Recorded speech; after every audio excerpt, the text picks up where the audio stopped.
que cuando un ciudadano llega a pedir ayuda, llega a denunciar lo que está pasando en su comunidad, lo que recibe es represión, lo que recibe es amenazas. Es condenable las acciones que hicieron la policía militar, que sin duda lo que quedó evidenciado ayer es que iba a pasar el pabellón, iba a pasar todo el batallón por ahí y de seguro estorbaba la manifestación. Porque la policía militar no está para actuar en situaciones así. Pero sobre todo esto, el abuso de poder va más allá. La garantía constitucional establecida en el artículo 7 del derecho de asociarse y protestar de forma pacífica sigue vigente en este país. Sigue vigente. No aplicable, lo vimos ya, porque pareciera que fue ignorada por la policía el día de ayer, porque fueron ciudadanos que estaban haciendo un plantón de forma pacífica, donde había niños, ancianos, hombres y mujeres, que lo único que estaban haciendo es pedirle ayuda al presidente, pero al contrario, lo que recibieron fue menosprecio y ataque y consecuencias que estamos viendo en detenciones que no sabemos en qué van a parar. Diputada, la diputada Claudia Ortiz comentó en sus redes sociales que iba a tomar acciones tanto nacionales como internacionales. ¿Nos puede dar un dato de respecto a ese comentario? Si nosotros podemos ver qué acciones nacionales se pueden tomar, la cooperativa del bosque lo que ha estado haciendo y es exigir que haya para ellos estabilidad, una seguridad jurídica, que no se puedan ir de sus hogares. Estamos hablando de 300 familias, estamos hablando de 3 generaciones que han vivido en ese lugar y que no son cualquier gente, son gente trabajadora, son agricultores. Ahí sale tomate, ahí sale jote, ahí sale pepino, que consumimos los salvadoreños. Pero estamos viendo que son personas que dicen que fueron estafadas, que ha habido fraude de ley, que ha habido una justicia selectiva para ellos. Entonces, ¿qué debería pasar aquí? Al activarse una sala de lo constitucional, que dudo que lo haga, ¿verdad? Pero sí favorece a otros funcionarios dándoles mucha tierra, pero a estos creemos que no se les ha escuchado y puede ser que al final se termine nada más en una situación donde fueron amedrentados todos y no pasó más. Entonces, cuando se habla nacionales aquí debería de estar actuando la Procuraduría de Derechos Humanos. ¿Dónde está? Parece que desapareció. Parece que se le está pagando y no sabemos qué es lo que están haciendo. Uno. Segundo, jueces que deberían...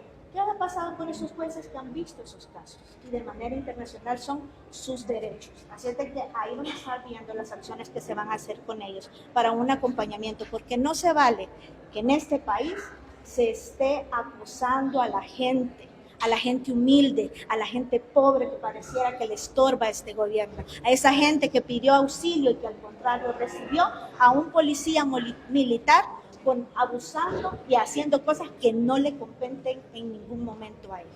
Esta asamblea legislativa tiene competencia para crear una legislación, aunque sea especial o transitoria, en favor de la protección de la comunidad bosque.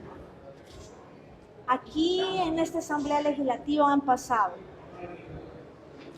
decretos en donde se exonera deudas, se exoneran impuestos, se privilegian a grupos de poder.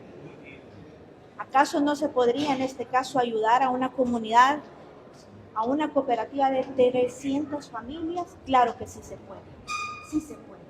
Si se ha dado, como les decía, exoneración de deudas a transportistas, a cafetaleros y a mucha gente más, ¿cómo no puede ayudársele a esta gente que lo que está pidiendo es un grito de auxilio?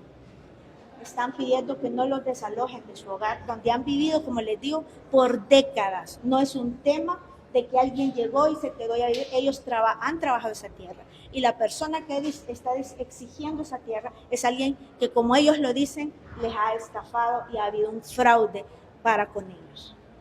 En otro tema, quisiera su opinión sobre el fallecimiento del transportista que fue detenido la semana pasada en el marco de todo este tema que supuestamente debía haber transporte gratuito, ya que si este fue detenido el miércoles, por proceso debía haber sido presentado ante el tribunal el sábado, 72 horas después.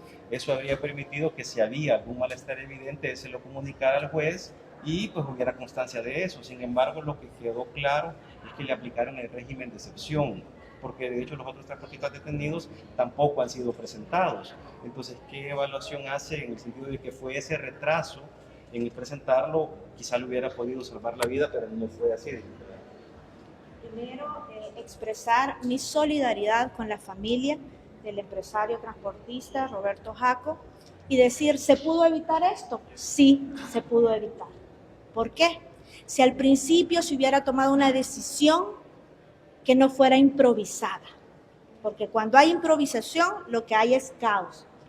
Si al contrario, cuando se vio toda esta crisis del tema de los chorros, hubiera habido una convocatoria, una reunión de esas que les gusta hacer, en donde hubieran estado ahí el Ministerio de Obras Públicas, el Viceministerio de Transporte y los transportistas. ¿Haciendo qué? Viendo qué proceso iban a seguir y qué acciones urgentes iban a tomar, focalizando los subsidios que se iban a dar, haciendo todo eso. Así se pudo haber evitado la muerte de una persona y que familias estuvieran llorando hoy. El caso del empresario transportista solo nos debe de recordar algo que parece que a los salvadoreños se nos está olvidando.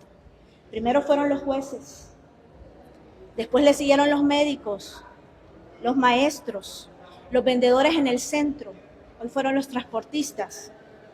Y así, desde antes, desde justo en el régimen de excepción, miles de personas inocentes, gente sin vínculos con pandillas, que han sido acusados, detenidos, despojados de sus derechos. Y eso es lo que está pasando en El Salvador, que está muy lejos de ser una democracia, que al contrario da pasos gigantes, avanzando hacia una dictadura y pareciéndonos más a Nicaragua.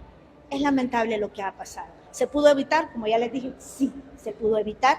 Y una vez más, es una muerte más donde se responsabiliza al Estado salvadoreño. Porque toda muerte, independientemente de la persona y del delito que sucede bajo la custodia del Estado, debe investigarse. Y esta debe de hacerse, y sin duda, ahora nos preguntamos, ¿qué va a pasar con los demás transportistas? Es grave si se ha hecho bajo el régimen de excepción, porque solo confirma una vez más lo que hemos dicho, que el régimen de excepción sigue siendo la excusa para callar voces y sobre todo para que el Estado salvadoreño se apropie de los bienes de aquellos que tienen un interés ellos o sus familias o algún amigo, que no nos sorprenda si al final vienen y el transporte se nacionaliza bajo otra figura y los dueños vienen a ser amigos y familia del gobierno. Como parte de Vamos, ¿tienen planeado hacer algún tipo de acompañamiento con lo que son los transportistas detenidos? En ese caso nosotros lamentamos el actuar de la mesa porque pareciera que se nota el temor que tiene. Y uno entiende que la gente tenga miedo, pero no se vale que en este país el abuso de poder se esté normalizando y sobre todo que alguien pretenda hacer leyes por un tuit que explique por qué no es así. Él es presidente de la República, no es juez y mucho menos diputado para legislar. Entonces es grave para los transportistas que están con miedo y hay de ellos si no ven un tuit, ¿verdad? Porque por eso terminan detenidos. Para cerrar, quisiera preguntarle por una propuesta que ha recibido el Congreso de Estados Unidos, específicamente la propuesta de presupuesto para el año fiscal 2026, similar a como es el presupuesto de nuestro país, contiene disposiciones de cómo funciona a nivel fiscal el gobierno estadounidense, el gobierno federal. Esta propuesta de presupuesto llamada Reconciliation Act tiene una propuesta, una petición para que las remesas enviadas desde Estados Unidos hacia el extranjero, obviamente eso incluye a El Salvador, sean cargadas con un impuesto del 5%. Ya en El Salvador se había hablado de esa posibilidad, pero se había descartado, pero ahora el gobierno de Estados Unidos piensa implementarla El detalle es que no sería un impuesto que paga el salvadoreño que la recibe acá, sino el salvadoreño que la manda desde allá en Estados Unidos. ¿Qué opinión tiene que puede provocar esto de llegarse a materializar? Sin duda, cada estado es soberano, ¿no?, en ejercer sus acciones, pero muchas de esas acciones repercuten en otros. Y en este caso, las consecuencias de esa aprobación la viviríamos los salvadoreños. Y hablo en general, porque no se trata de solo el que recibe remesas, que sin duda, si antes eran $100, se le va a quitar ese porcentaje y ya va a ser menos lo que va a recibir. Pero esto, en un país donde se depende de esos ingresos en gran manera, causaría y vendría a abonar más a la crisis económica que ya viven los salvadoreños, porque eso afecta desde el consumo, que es la prioridad en este país. Así es de que, sin duda, esas consecuencias sí las vamos a recibir todos. Y en este momento, si eso llega a pasar, yo sí quisiera que el Estado asuma su responsabilidad y evite ese golpe que va a ser muy frontal a la economía del país y busque ya un diálogo y que busque desde ya medidas para hacer una contingencia si eso llega a pasar, porque sí nos va a afectar en gran manera.